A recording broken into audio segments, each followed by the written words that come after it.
We're going to get response from the Trump campaign right now. So what do they have to say about all of this? Senior campaign advisor Lara Trump. Lara, good to see you. Thank you for being here. First of all, you know, the buzz is that your campaign is concerned about Joe Biden. His numbers are pretty strong. And I think we have one poll that comes from one of our competitors here that shows him at 51% versus Trump 45%. And then it shows the president also down against Kamala Sanders. Against Bernie Sanders, excuse me, and a little bit by Kamala Harris as well.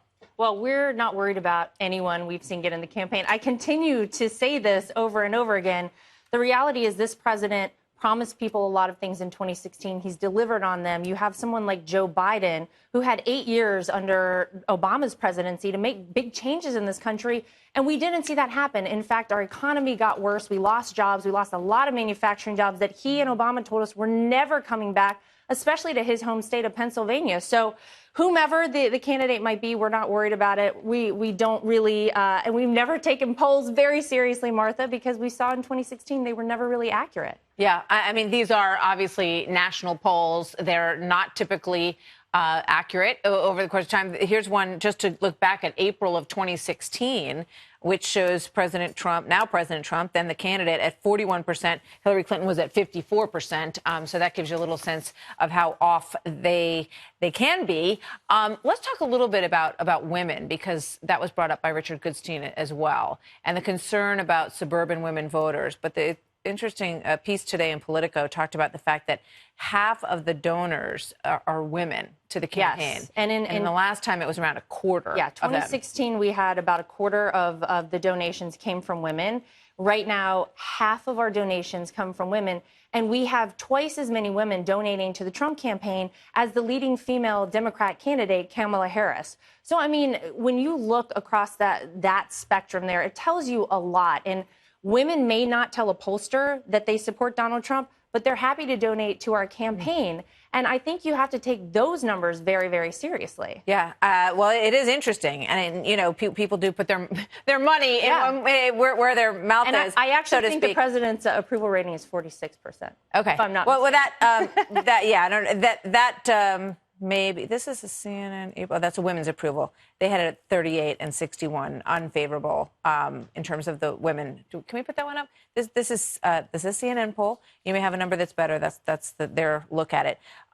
You know, in terms of what's going on with how you're going to change the minds out there that need to be changed. I mean, you know, how do you approach those suburban voters? I know you say that you feel like they're already in your camp.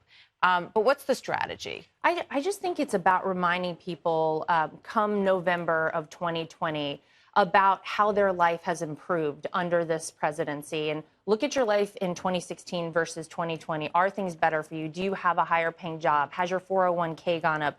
Do you feel like there are better opportunities for your kids out there? Do you feel safer as a country? And I think it's our job at the campaign to remind people to check it out and just check in with yourself and your life. And I think there are so many people that, listen, may not love the president's tweets all the time, but life has gotten better for them, and I think they're going to go vote for him in 2020. I want to get your reaction to this story that Omarosa Manigault is wanting to join a lawsuit against the former. Let me ask a question. Against the former campaign in 2016, another woman has launched a lawsuit that says that the women on the team were paid about 18% less than the men, and now Omarosa wants a piece of that action. Has anything been done to change that metric on this campaign? I mean, I think if you look across the board, I think women are paid pretty equally to men on the campaign. I mean, we were a pretty small group at this point, but certainly we like everything to be equal. Now, Omarosa, I would take everything with a grain of salt. She's, of course, trying to get herself back out there. She used to be a very good friend of all the... It's funny how that changes, isn't it? It's sad, but unfortunately, that's the world we live in these days. What about the fact that Don Jr. has now agreed that he will sit down with the Senate Intel Committee?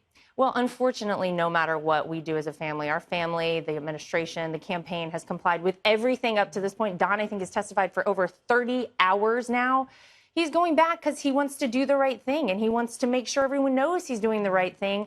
And it's sad because no matter what any of us do, they will never leave us alone. And there will never be any off limits like in the past or going over the line when it comes to our family. But listen, he's always told the truth. He'll go back in. He'll tell the truth again. And I'm sure we'll hear from him and it'll be no big news because we've all heard that we didn't collude with Russia. The president didn't collude with Russia. All right, Lara Trump, thank you. Thanks for Thank you. coming in. Always good to see you.